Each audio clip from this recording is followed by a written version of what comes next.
All right, so what's going on, everybody? Welcome back to the channel, man. It's your boy, and we back at it, man. I hope y'all ain't tired of hearing my voice just yet, because we got an update and we got to talk about it. So, in case you seen the video I made earlier, I got to address something because the Netmarble hit back, or rather, the Marvel Future Fight team clapped back expeditiously, and they gave us some interesting news here regarding the new holiday uniform event for Lady Deadpool and Gwenpool. So check this out, man. These guys actually respond way quicker than I thought they were going to. So once again, shout out to these guys for coming to the table and doing right by the player base, but it's not perfect. And I'm going to tell you guys why. So the message goes, greetings, agents. This is CM Fragment of the Marvel Future Fight team. We would like to sincerely apologize to all our agents on behalf of the holiday events released after the server patch today. There was a lot of interest and feedback about the new uniforms and events. So the team took them to heart and had a discussion. After deliberating about the feedback provided by you or agents, we decided to take action listed below. So check this out. They decided to remove, right, the Lady Deadpool holiday uniform from the token shop and actually start selling it for crystals. That's very good. That's one of the things that I recommended in my last video, right? Honestly, this is a good way to go. And they actually went a step further. What they should have did from the get-go, right? They're now selling this uniform at a discounted price, and they made it a synergy uniform, which means if you purchase the original Lady Deadpool uniform and you got that thing to Mythic, when you pick this new one up for 630 crystals, right, it's gonna be at Mythic as well. That's what it should have been from the get-go. You know why? Because this was planned. From the moment they released the Lady Deadpool uniform, not even that, from the moment this update was finalized, they knew that they would be following that up with a holiday Lady Deadpool uniform. So the fact that they didn't think about making it a synergy uniform from the get-go boggles my mind, because releasing a new uniform, then making something stronger than that in 3 weeks, actually, scratch that. The holiday uniform was most likely made before the update even went live, right? So no, don't fly by me. This should have been done from the get-go. So next thing is the Gwenpool uniform. Y'all should definitely, at some point, sell that for crystals. You can get your bag right now, right? You can sell it for tokens right now. But I think after this event ends, y'all should sell it for crystals. That's just how I think it should be, right? That's just my personal opinion. I'm happy that they actually responded really quickly, and they did right by the people who got shafted by buying a Lady Deadpool uniform that they literally like devalued within 3 weeks, right? That ain't cool. And I hope going forward, when you guys do things like this, right, you do it just like this. It should always be a synergy uniform if you're gonna release it this quickly. Because again, when you made the original Lady Deadpool uniform, you definitely, right, made the holiday uniform right after. So no, this should have never even been released from the get-go. And I'm happy that you guys came correct. So to everyone who made noise about this, email them, hit them up on every single platform. Kudos to you guys. We got some change here. That's really good. However, they definitely should go back and reconsider making the Gwenpool uniform exclusive and only for tokens. They should always be selling that thing for crystals as well. Don't lock the player base. Don't lock the free-to-play community out of a holiday event. It's the season of giving. Even if you're not giving them it for free, at least make it attainable for free, because the free-to-play community is also a part of this game. Without them, the game wouldn't survive. Okay, the whales like me that pump money into this game on a monthly basis, we're here, right, to help keep the servers going.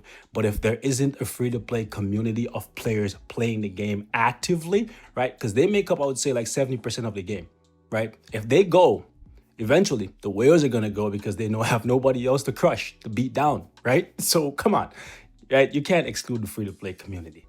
Anyways, that being said, something else I want to touch on is actually the pre-registration event for the new update, presumably the January update.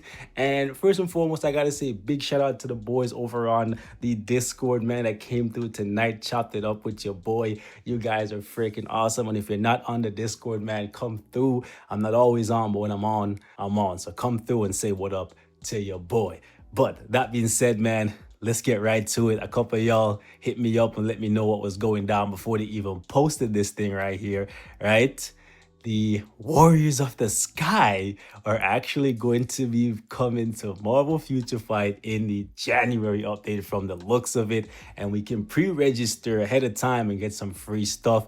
So I would highly recommend that all of you get over there and register because it's good stuff, free stuff, for simply just doing little to nothing, to be honest with you guys. It takes like, I would say 30 seconds of your time, if that. Drop an email, boom. Even if it's a dud, boom. Just give them an email that you don't care about and you get some free stuff. Just like you did for Crescent, Luna Snow. Only takes a few seconds of your time. So the message goes, greetings agents. This is CM Fragment of the Marvel Future Fight team. Collect the 4 Warriors of the Sky characters and summon the Sky Keyring to save the world. Hopefully it's as epic as they're making it sound, because that sounds pretty epic. You know, summon the Sky Keyring and save the world. Anyways, participate in the pre-registration to celebrate our new original team and show your love for them, right? You can pre-register for the new Warriors of the Sky after this post, and then they have this image right here, and there's a link. I'm gonna jump over there and show you guys what it's all about, and you can see for yourself down here. The rewards are pretty nice, especially if you're free to play. So if you're getting to 20%, you're getting War Tiger. Ooh, yo, his name just you know what I'm saying, sounds like a beast, and his backstory and all that stuff seems like a beast. We're gonna touch on that. So yeah, from the moment I seen War Tiger, I felt like, you know, this is gonna be my guy, regardless of how he turns out, you know. So you get 10 of his bios, and you get some crystals for getting the 20%. Then you have Shadow Shell, 10 bios for her, and 100 crystals for 40%. Then we have Sunbird, right? The Syrian Sunbird, 10 bios for him, 100 crystals, 80%. You have the Blue Dragon, you know, the Blue Dragon, 10 bios for her and 100 crystals. And then for getting to 100%, a tier 2 selector, which will help you take any character from 1 star. Actually, scratch that. If you have them at 1 star, it will immediately take them to tier 2. However, even if you don't have them in your roster, you can get them and they'll come at tier 2. That's pretty dope. Plus you get 100 crystals. The only catch is you cannot use it on premium characters. You cannot use it on paywalls, whether they're in the X-Gene selector or the monthly bio selector. You cannot use it on tier 2 characters, ultimate, epic quest characters, any character that basically isn't in normal Shadowland selector, right? If they're in Shadowland selectors, you can use this tier 2 selector on them. You don't have to read anything else here. So that being said, let's jump over on the official Marvel Future Fight page and take a look at the Warriors of the Sky. Now, as you can see right here, this is the official Marvel Future Fight page, and this is the pre-registration event for the Warriors of the Sky. And as you scroll down, you'll see a couple familiar faces. First and foremost, you're greeted with the tier 2 selector, the 100 crystals, everything we just talked about. This is how much progress we've made so far, only at 6%. So I would encourage all of you to get your butts over here and register, so every single one of us can get some bios for these characters to unlock them, because we don't know whether or not they're going to all be paywall. And the thing is, right away, I see people saying, well, if they're having a pre-registration event, they're probably going to treat them like they did Luna, Snow, and Crescent, where they're paywall characters. However, I think Luna, Snow, and Crescent are very interesting paywall characters, because if you haven't been paying attention, they're the only paywall characters, them and Colossus, right, that we get event battle force. Several times a year, you get access to Luna, Snow, and Crescent's bios. So the same could be said for these characters. If they end up being paywall, don't lose your mind about it, right? Just treat them the same way how you treat Luna Snow. Give them a 6-star mega rank up ticket if they are worthy, which you want to wait until we actually get to review them, right? You give them a 6-star mega rank up ticket, you wait for their event battles to come around, you collect some bios for them, and you slowly build them up. If you're free to play, time is all you have. Work with what you got. All right. So don't lose your mind and say, you know what, I'm not going to pre-register because they're a paywall. No, no, no, no, no. Register so we can all get 10 bios for them, right? And then we'll figure out what happens next, where we go from there. Now, as we move down here, you'll see some very interesting stuff, right? So you get a little bio for these characters. First and foremost, front and center, my guy, War Tiger. This guy just speaks to me, bro, right? So as you can see, he's going to be a combat hero and he's human. This is cool because you get to know what their typing is going to be, so you can kind of like prepare for how you want to play them, how you want to build them, that kind of stuff, right? You get some information about the characters. That's pretty dope. My guy's male, obviously, 202 centimeters, 168 kg. That's over 350 pounds of rock hard muscle, you dig? Oh my God, this guy's probably gonna be a beast. I hope he has like super armor, damage immunity, and some good damage on him, because I'm actually hyped right now. Right, master of armed combat with ample experience in the field with multiple weapons and indomitable super strength. God damn, my guy sounds nasty. I hope he puts in work, man. So that's basically it for his bio. Let's actually go click on Shadow Shell right here. And Shadow Shell is a universal hero and she's human. See, very interesting, because you see the green, you immediately think speed, right? That's what I was thinking when I seen her originally, especially as a sniper, right? Winter Soldier kind of deal. But no, she's actually a universal character. And the thing is, as we read a little bit more about her, you're going to see that she kind of reminds you of a couple different characters. So universal hero, human, female, 165 centimeters, 53 kg, nice slim figure, right? Powers, attacks from long distance with her high-tech rifle while protecting herself with a Bagua energy shield. Toxic immunity, develops different toxins for a variety of situations. So she's basically going to be a sniper that does poison damage and has poison immunity, right? So basically, she may actually end up being our very first super OP poison character, because since she's an original character, right? Fingers crossed she doesn't end up like Crescent. She could end up being super OP, and she may actually be the poison character that we've been waiting on, right? And the thing is, since she's universal, she has all this green going on, and she's a poison character, she immediately reminds me of Morgan Le Fay a little bit. And then we just recently got another universal that does poison damage in Dr. Voodoo. Unfortunately, didn't end up being as good as we wanted. It's going to be interesting to see how baby girl turns out. In my opinion, I hope she actually turns out to be really good. But this boy right here might actually end up being the one that you absolutely need to have. The Syrian Sunbird, speed, hero, human, male, 187 centimeters, 87 kg. Check this out. One of the most unique power sets we'll probably see in the game for a good little while. So check this out. My guy heals and revives his allies with flames of the Sunbird. Listen to me. We have characters in the game that heal, plenty of them. We have characters that revive, not so many of them, but enough to be memorable. We don't currently have any character that I can remember that can heal and revive dead teammates. You know how OP busted this is gonna be for stuff like Alliance Conquest, Alliance Tournament, and Timeline Battle? If this guy ends up being a good damage dealer, right? He could actually be a really big staple in the meta. Just imagine this. Think about it right now. Jean Grey, the epitome of power and dominance in PvP. Imagine you have to kill Jean Grey twice. Then this clown is on the team. Not trying to insult him, but this guy's on the team, right? Then he revives Jean Grey. That means you got to kill Jean Grey 2 more times. And just imagine that. Imagine you have to kill 4. You have to kill Jean Grey 4 times to get rid of her.